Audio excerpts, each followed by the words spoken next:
If I had to describe the history of the park, I guess it would start about the 19-teens when some people from Knoxville visited Yellowstone National Park, and they were impressed both with how impressive the park itself was, but also with how many visitors were out there and how much tourism was being spurred by that park. And they came home to Knoxville thinking that their mountains were every bit as pretty, and that having a national park in the southern Appalachians would be a great thing for business and for tourism and make Knoxville a hub of tourist traffic.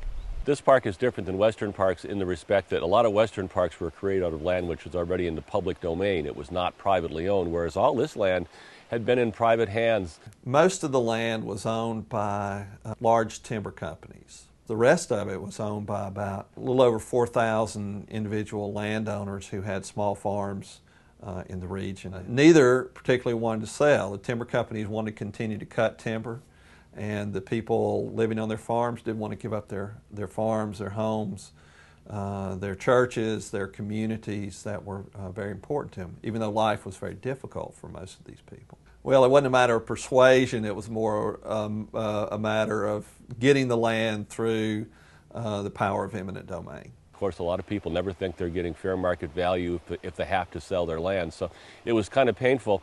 It also disrupted communities because there were about 1,100 people or 1,100 tracts of land in the park, and a lot of them were small communities where they'd been living there for 4 or 5 generations and intermarried, and all of their neighbors were their relatives, and when they had to leave, they got scattered to the 4 winds, so it was a loss of community as much as a loss of living in the park.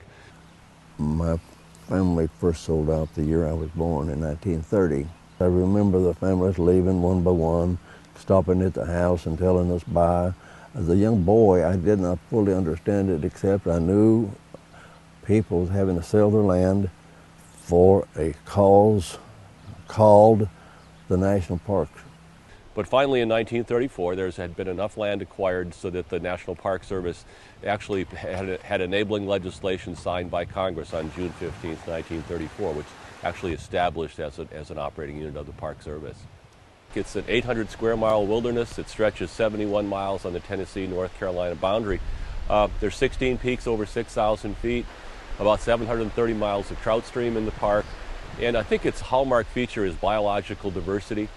Along with that, though, there's also a cultural story because we've preserved 6 historic districts that have log cabins and churches and a school and grist mills and all of the kind of a time capsule of the period from 1850 to about 1920 in the Appalachian in rural areas.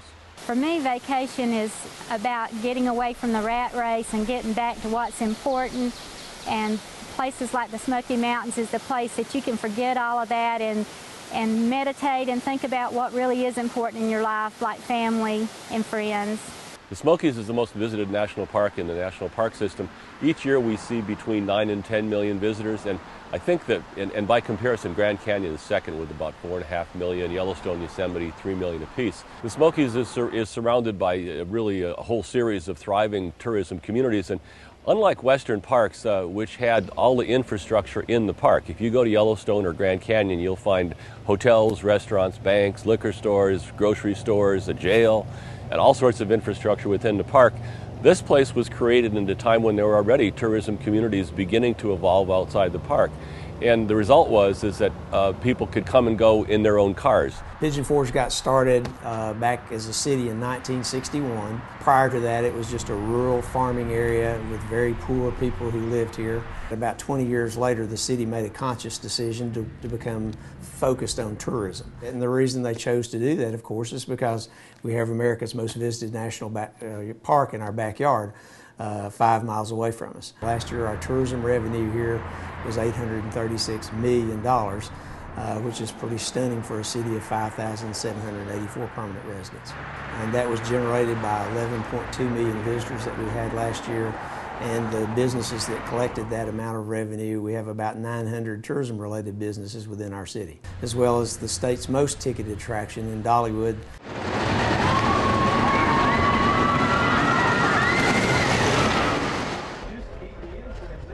Well, Dollywood's a 150-acre theme park that's nestled in the foothills of the Great Smoky Mountains. The park itself is about the Smokies. We are owned by Dolly Parton, but the park's not about her. It's about the people and the culture and all of the things that encompass this region. We have the largest aviary dedicated to eagles in the world at Dollywood. It's called Eagle Mountain Sanctuary. But we also have a lot of other attractions. The whole idea is whatever we do at Dollywood is for the whole family.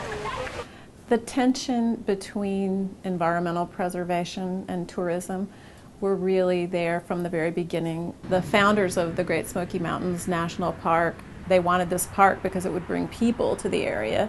In the documents in the park, you see concerns that there'll be nonstop hot dog stands, for instance. So it wasn't exactly what they envisioned, but the vision of attracting millions of tourists, is something that they would very much have approved of, and the economic impact. The thing that I've seen in the last 15 years or so has been the development of a very healthy relationship between the surrounding communities who see this as an important, not only economic resource, but ecological resource. There's an organization that was created 15 years ago called Friends of Great Smoky Mountains National Park, and that organization has raised about $26 million to help offset budget issues with the Great Smoky Mountains National Park. There is that very powerful connection, which I think is going to give the Smokies some protection that perhaps other parts of the national park system do not have.